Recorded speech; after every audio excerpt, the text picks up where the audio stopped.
Bonjour à tous, bienvenue sur Math&Ça, ma chaîne de maths pour dédramatiser, pour ne rien manquer des publications quotidiennes. Je vous invite à vous abonner à Math&Ça, c'est rapide, facile et gratuit. Je vous rappelle également que depuis la rentrée 2023, vous avez sur www.mathessa.fr tous les documents support pour une année scolaire sereine et réussie. Je vous propose aujourd'hui en moins de 10 minutes un petit résumé de cours de tout le chapitre. Je vous laisse regarder ça et on se retrouve évidemment juste après pour le débrief. Allez, c'est parti! Le produit scalaire est une notion qui inquiète de nombreux élèves, car il mêle évidemment géométrie et calcul. À toute nouvelle notion, bien entendu, on commence par une définition. Qu'est-ce que c'est que le produit scalaire de deux vecteurs? Vous avez donc ici une définition qui est un petit peu grosse et qui inquiète de nombreux élèves.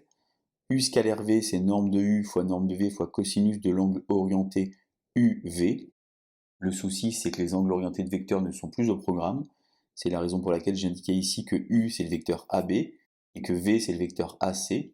Et donc l'angle orienté UV, finalement, c'est l'angle géométrique BAC, l'angle de sommet A. On a donc ici une représentation très importante, car le produit scalaire, c'est un indicateur numérique, et en fonction de la valeur de ce nombre, eh bien, vous allez avoir une situation géométrique. Sur la partie gauche de l'image, lorsque les vecteurs forment un angle aigu, le produit scalaire est positif. Sur la partie droite de l'image, lorsque les vecteurs forment un angle obtus, le produit scalaire est négatif. Et au milieu de l'image, lorsque les vecteurs forment un angle droit, le produit scalaire est nul. C'est ce qu'on appelle la condition d'orthogonalité de deux vecteurs du plan. Alors si les vecteurs sont collinéaires, eh bien le cosinus va disparaître et se transformer soit en 1, soit en moins 1. Il se transforme en 1 si les vecteurs ont le même sens, et il se transforme en moins 1 si les vecteurs sont de sens contraire. Le carré scalaire, finalement U carré, est égal à norme de U au carré, en d'autres termes U scalaire U. Ce sera utile dans les prochains théorèmes. On revient donc maintenant vers vecteurs orthogonaux. Eh bien, U et V sont orthogonaux si et seulement si U scalaire V égale 0. On a maintenant quelque chose de très important, les propriétés algébriques. Alors ça fait un petit peu peur et c'est finalement relativement simple. La première, par exemple, U scalaire V égale V scalaire U. En d'autres termes, le produit scalaire est symétrique.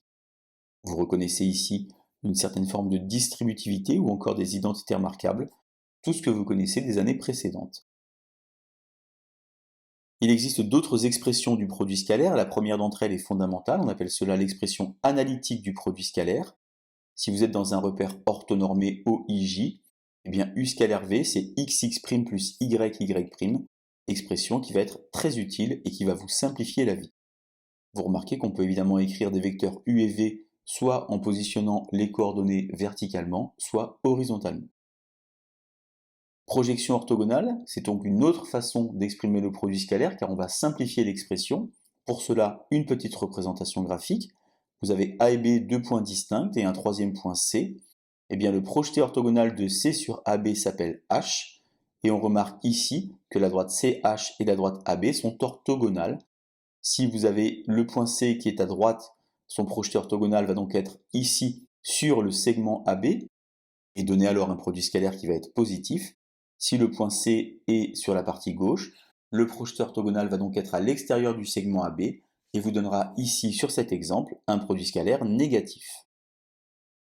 Identité du parallélogramme, également avec une petite illustration. Si par exemple W c'est U plus V, eh bien vous avez U scalaire V qui vaut 1 demi de norme de U plus V au carré, en d'autres termes W au carré, moins norme de U carré moins norme de V carré. Et si vous préférez travailler avec des points ABC pour former un triangle, eh bien vous avez la même identité qui apparaît. Alors il y a différentes applications du produit scalaire avec de nombreux théorèmes. Le premier d'entre eux, le théorème de la médiane.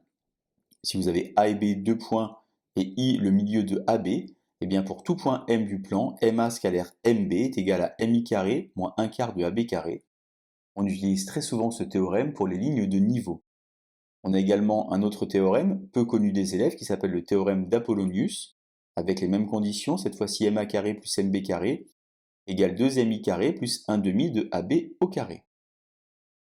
Enfin, troisième théorème bien plus connu des élèves, le théorème d'Al-Kashi, avec également une petite illustration. Le théorème d'Al-Kashi s'appelle souvent le théorème de Pythagore généralisé. Ça permet soit de calculer la longueur dans un triangle qui n'est pas rectangle, soit d'évaluer la valeur d'un angle dans ce même triangle. A carré donc égal à B carré plus C carré moins 2BC cosinus de l'angle A.